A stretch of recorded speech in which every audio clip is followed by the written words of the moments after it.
Bonjour. Alors, comment s'est passé le repas? Bah, bon, très bien. Alors, je vais vous expliquer un petit peu comment j'ai fait le menu pour vous. Velouté de potiron, raviolis au cèpe, jarret de veau et dessert chocolat mandarine. Un menu de saison a été proposé à une vingtaine de patients atteints de la maladie d'Alzheimer. Le centre Speranza Albert II, en collaboration avec le restaurant de l'hôtel L'Ermitage, le Vistamar, a permis aux patients de passer un moment agréable et d'oublier la maladie le temps d'un déjeuner. Un moyen aussi de retrouver l'appétit. Avec l'évolution de la maladie d'Alzheimer, il y a un stade où il peut y avoir des troubles, notamment par rapport à la prise alimentaire. On pourrait avoir des troubles du comportement de type anorexique ou de type boulimique.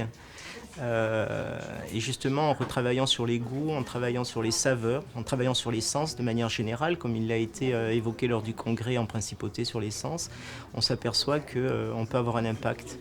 On travaille énormément sur la présentation dans les assiettes, sur les couleurs. Et on arrive finalement à agir sur le comportement de certaines personnes et qui retrouvent parfois l'appétit. C'est la 3e fois en 4 ans que ce genre d'atelier est proposé en principauté. Les patients atteints de la maladie d'Alzheimer changent ainsi d'environnement, un changement qui peut avoir un impact positif sur leur mémoire. Même 6 mois après, les patients parlaient encore de ces expériences qu'ils avaient.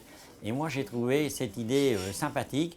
Et j'ai dit pourquoi pas les recevoir ici à l'hôtel Hermitage, dans un restaurant, de manière à ce que ça mémorise un tant soit peu et ça fasse travailler cette mémoire.